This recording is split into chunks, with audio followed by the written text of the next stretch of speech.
Hello everyone, welcome back to my channel. আশা করি আপনারা সকলেই খুব ভালো আছেন। আমিও খুব ভালো আছি। আজকের দিনটা আমি স্টার্ট করলাম আপনাদের সাথে কথা বলতে বলতে। দেখুন আমরা কোথায় চলে যাচ্ছি, আমি আর আমার ছেলে। আজকে আমার জীবনের একটা স্পেশাল দিন, সেটা নিশ্চয়ই আপনাদের সাথে শেয়ার করব যে আজকে কি স্পেশাল হয়েছে। আমি আর আমার ছেলে চলে এসেছি একটু মন্দিরে পুজো দিতে। আর কেন এসেছি তার কারণও আপনাদের সাথে নিশ্চয়ই কিছুক্ষণের মধ্যে শেয়ার করব আমি। আমরা আগে দেখুন একটু ভোলে বাবার পুজো করে নিচ্ছি। আর পাশেই একটা হনুমান মন্দির আছে, তো হনুমান মন্দিরও পুজো করা আমার হয়ে গেছে। সেটা শ্যুট করতে পারিনি, সে সময় অনেক ভিড় ছিল, আমি একটু পুজোয় ব্যস্ত ছিলাম, তাই শ্যুট করতে পারিনি। তো মন্দিরটার দর্শন আপনাদেরকে নিশ্চয়ই কিছুক্ষণের মধ্যে করাবো, তাই আপনারা ভিডিওটা দেখতে থাকুন।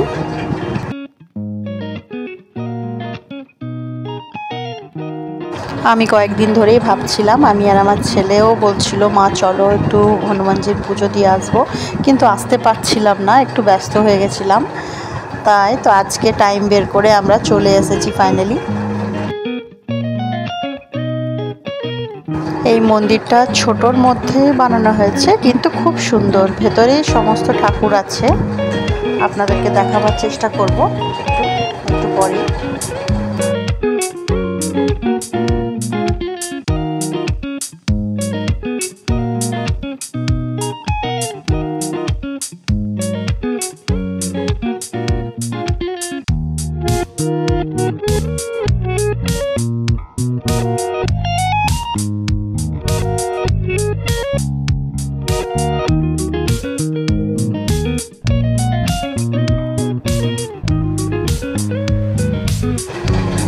আমার পুজো হয়ে গেছে, এবার আমার ছেলেকে বললাম তুইও একটু পুজো করে নে।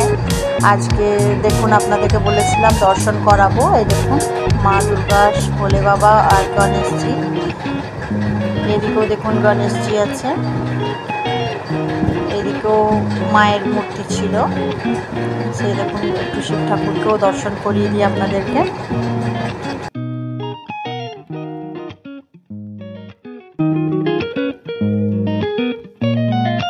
আমার ছেলেরও দেখুন, ওরও পুজো করা হয়ে গেছে, ও একটু ভোগ চাপাচ্ছিল, তো হয়ে গেছে। দেখুন পাশে দুটো হাঁস জল খেতে চাইছিল, তো ওরা খুব পোষমানা, সামনে গেলেও ভয় পাচ্ছিল না, তাই আমি একটু ওদের ভিডিও শ্যুট করে নিয়েছি।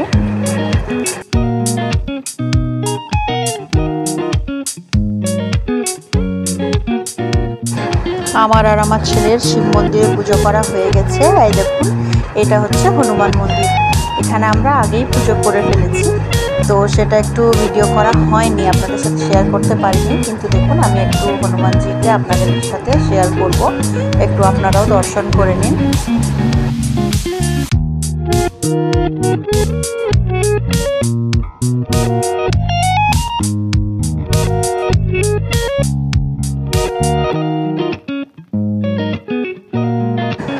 দেখুন এই হাঁস দুটো জল খেতে চাইছিল, কলের মুখ দিচ্ছিল, তাই আমি ওদেরকে একটু জল চালিয়ে দিচ্ছি। ওরা দেখুন কত আনন্দে জলটা খাচ্ছে আর স্নান করছিল তার সাথে।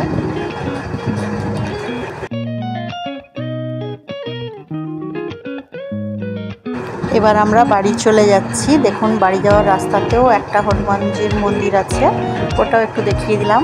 এবার আমরা ঘর চলে যাচ্ছি। আর আপনাদেরকে যেটা বলেছিলাম শেয়ার করব, এটা হচ্ছে এই দেখুন আমার ছেলে বোর্ড পরীক্ষায় 91.2% এনেছে, তাই এটা আমার জীবনের একটা চরম পাওয়া। আমি আজ খুব খুশি, আমাদের ফ্যামিলির সবাই আজ খুবই খুশি যে আমার ছেলে এত ভালো রেজাল্ট করেছে। তো আমরা ঘর পৌঁছে গেছি। আর দেখুন একটু আমরা সেই জন্যেই আমরা গেছিলাম যে একটু পুজো দিয়ে আছি, আজকের একটা এত ভালো দিন, তো একটু বাবাকেও জানিয়ে আসি। ওকে ফ্রেন্ডস, আজকের ভিডিওটা এখানেই শেষ করলাম। নেক্সট ভিডিওতে আবার আপনাদের সাথে দেখা হবে।